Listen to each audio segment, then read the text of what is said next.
ನಮಸ್ತೆ ಎಲ್ಲ ವೀಕ್ಷಕರಿಗೂ ಸನಾತನ ಚಿಂತನ ಮಂಥನ ಕಾರ್ಯಕ್ರಮಕ್ಕೆ ಪ್ರೀತಿಯ ಸ್ವಾಗತ. ನಮ್ಮೆಲ್ಲರಿಗೂ ಗೊತ್ತಿರೋ ಹಾಗೆ ಗುರುಗ್ರಹ ವೃಷಭ ರಾಶಿಯಿಂದ ಮಿಥುನ ರಾಶಿಗೆ ಸ್ಥಾನ ಪಲ್ಲಟನೆಗೊಳ್ಳೋದ್ರಿಂದ ಇದರಿಂದ ಯಾವ ರಾಶಿ ಮೇಲೆ ಯಾವ ರೀತಿಯ ಪರಿಣಾಮ ಬೀರುತ್ತೆ, ಅದಕ್ಕೆ ಯಾವ ರೀತಿಯ ಪರಿಹಾರನ ಕಂಡ್ಕೋಬೇಕು ಅನ್ನೋದನ್ನ ತಿಳಿಸ್ಕೊಡೋದಿಕ್ಕೆ ಇವತ್ತು ನಮ್ಮೊಟ್ಟಿಗೆ ಇದ್ದಾರೆ ಡಾಕ್ಟರ್ ಶ್ರೀ ಶ್ರೀ ಭಗವಾನ್ ವಿಷ್ಣುದತ್ತ ಗುರುಗಳು. ಗುರುಗಳೇ, ಕಾರ್ಯಕ್ರಮಕ್ಕೆ ಸ್ವಾಗತ.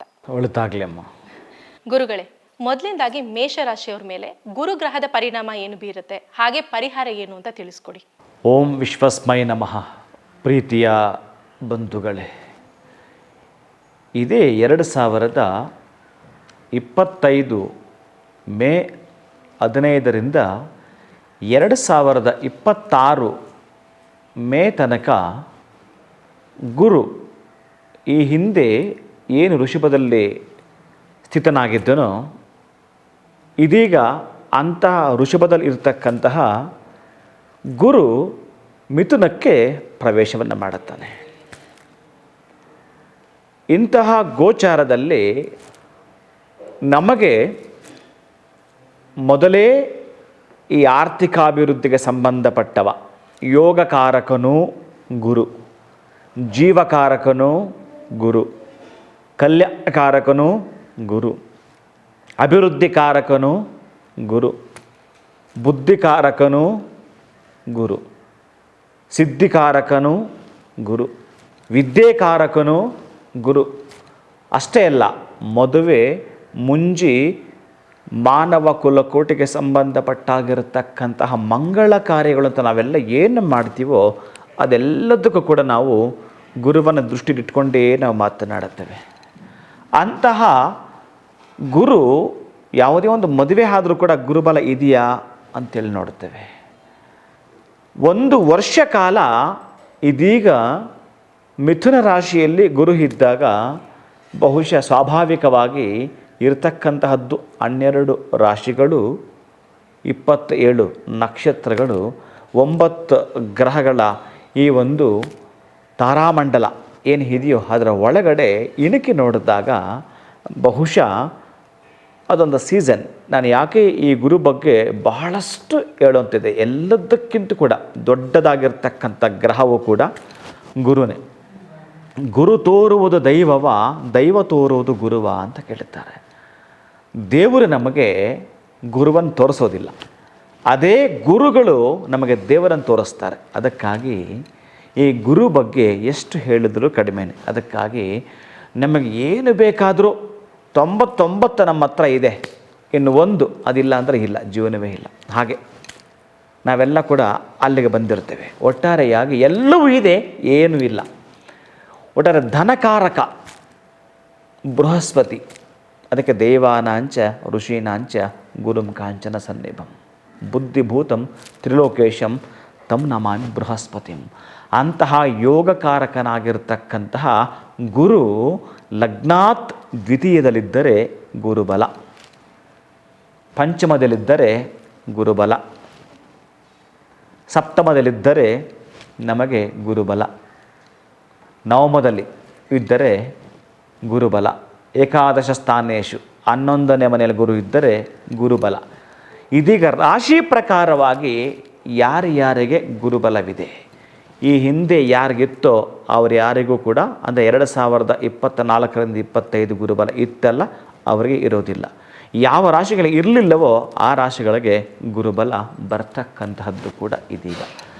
ಅಂತಹದ್ರಲ್ಲಿ ನಾವೇನಾದರೂ ರಾಶಿಗಳ ಬಗ್ಗೆ ಅಂತ ಮಾತಾಡಲಿಕ್ಕೆ ಹೊರಟ್ರೆ ಬಹಳ ಪ್ರಮುಖವಾಗಿರತಕ್ಕಂತಹದ್ದು, ಬಹಳ ಅದ್ಭುತವಾಗಿರತಕ್ಕಂತಹದ್ದು ಆ ಯೋಗಕಾರಕ ಅನ್ನುವ ಗುರು. ಯಾಕಂದರೆ ಮನುಷ್ಯನ ಜೀವಿತ ಕಾಲಕ್ಕೆ ಬೇಕಾಗಿರತಕ್ಕಂತಹದ್ದು ಅತ್ಯಂತ ಅದ್ಭುತವಾಗಿರ್ತಕ್ಕಂತಹ ಪರಮಾದ್ಭುತವಾಗಿರ್ತಕ್ಕಂತಹದ್ದು ಒಂದು ಸಂಪತ್ತು ಅಂತಂದರೆ ವಿದ್ಯೆನೇ.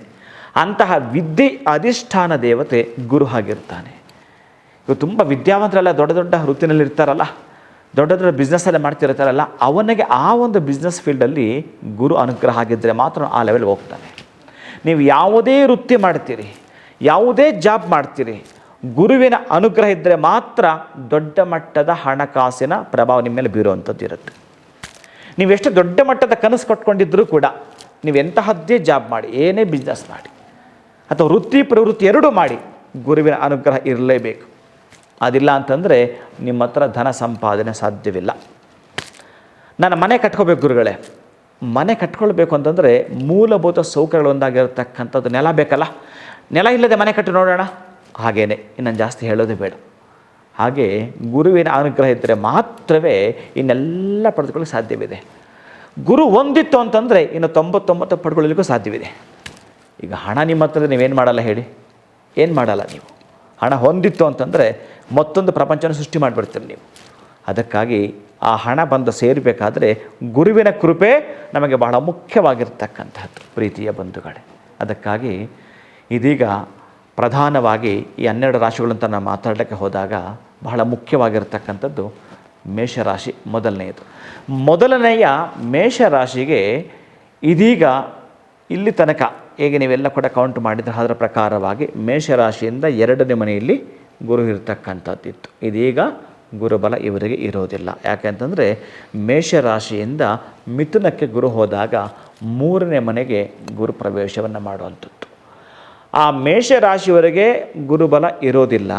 ಈ ಕಡೆ ಮೊದಲೇ 7.5 ಬೇರೆ ಇವರಿಗೆ ಇರತಕ್ಕಂತಹದ್ದು.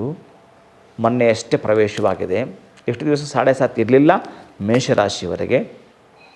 7.5 ಆರಂಭವಾಗಿದೆ. ಇನ್ನು ಮೇಷರಾಶಿಯವರೆಗೆ ಗುರುಬಲ ಈ 2025 ಮೇಯಿಂದ 2026 ಮೇ ಗುರುಬಲ ಇರೋದಿಲ್ಲ. 3ನೇ ಮನೆಗೆ ಹೋದಾಗ ತೃತೀಯ ಸ್ಥಾನವನ್ನು ನಾವೇನಂತ ಕರಿತೇವೆ? ಭ್ರಾತೃಸ್ಥಾನ ಅಂತ ಕರಿತೇವೆ.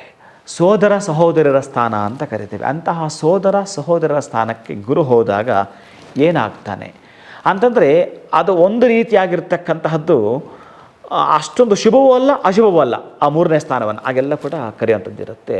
ಪರಾಕ್ರಮ ಸ್ಥಾನ ಅಂತಲೂ ಕೂಡ ಕರಿತೇವೆ.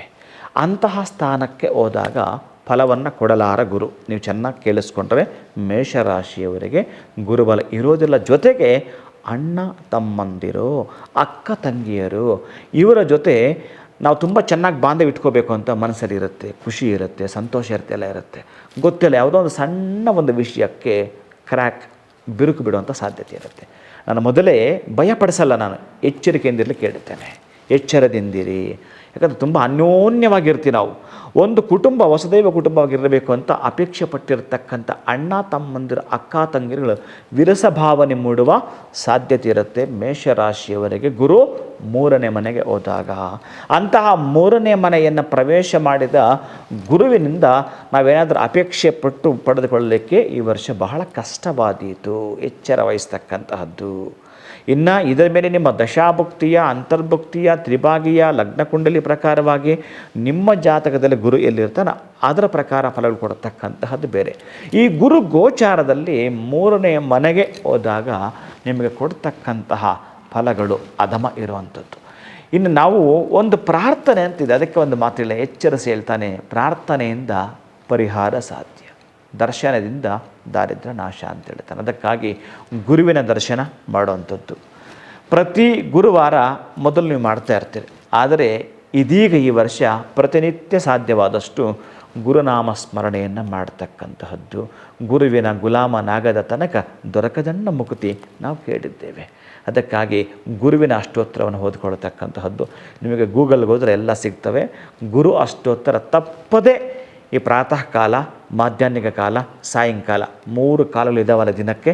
ಹಾಗೆಯೇ ಗುರುವಿನ ಸಂಖ್ಯೆ ಕೂಡ 3 ಆಗಿರುತ್ತೆ. 3 ಸಲ ಹೇಳ್ತಕ್ಕಂತಹದ್ದು.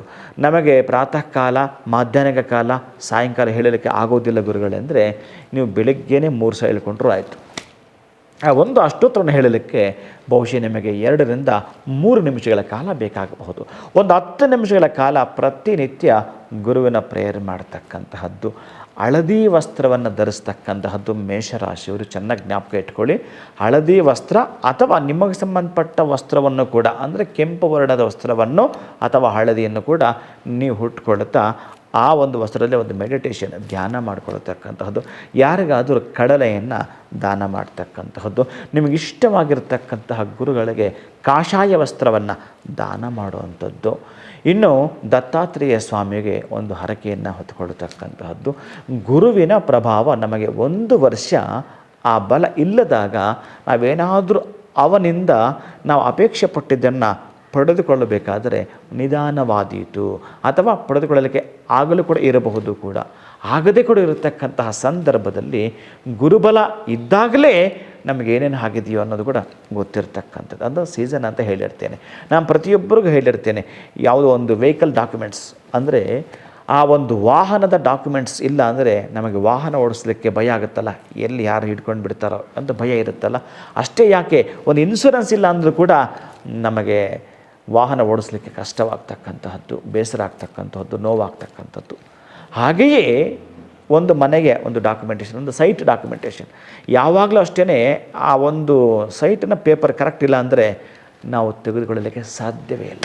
ಹಾಗೆಯೇ ನಮ್ಮ ಜಾತಕದ್ದು ಕೂಡ ಆ ಒಂದು ವೆಹಿಕಲ್ ಡಾಕ್ಯುಮೆಂಟ್ಸ್ ಇದ್ದ ಹಾಗೇ ನಮ್ಮ ಡಾಕ್ಯುಮೆಂಟ್ಸು ಕೂಡ ಇದನ್ನು ಕರೆಕ್ಟಾಗಿ ನಿಧಾನವಾಗಿ ನಾವು ಯೋಚನೆ ಮಾಡ್ತಾ ಈ ಒಂದು ಎಲ್ಲವನ್ನು ಕೂಡ ವ್ಯವಸ್ಥೆ ಮಾಡ್ಕೊಳ್ತೀವಲ್ಲ, ಅದೇ ರೀತಿಯೇ ನಾವು ಜಾತಕಾದಿಗಳು ನೋಡ್ಕೊಳ್ತಾ ಒಟ್ಟಾರೆಯಾಗಿ ಈ ಮೇ ತಿಂಗಳಲ್ಲಿ ಗುರು, ರಾಹು, ಕೇತು, ಸೂರ್ಯ, ಚಂದ್ರ, ಬುಧ ಇಷ್ಟೆಲ್ಲ ಗ್ರಹಗಳು ಸ್ಥಾನಪಲಟ ಆಗ್ತಾಯಿದೆ.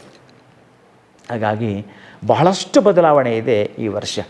ಒಟ್ಟಾರೆಯಾಗಿ ಗುರುವಿನ ಬಗ್ಗೆ ಮಾತ್ರ ಈಗ ನಾವು ಮಾತಾಡಲಿಕ್ಕೆ ಹೊರಟಿರೋದ್ರಿಂದ ನಿಮಗೊಂದಷ್ಟು ವಿಷಯಗಳನ್ನು ತಿಳಿಸ್ತಕ್ಕಂತಹದ್ದು ನನ್ನ ಅಪೇಕ್ಷೆ ಆಗಿರೋದ್ರಿಂದ ಎಚ್ಚೆತ್ತುಕೊಳ್ತಕ್ಕಂತಹದ್ದು. ಅಂದರೆ ಸಾಮರಸ್ಯ ಭಾವನೆಯಿಂದ ನೀವಿರುವಂಥದ್ದು.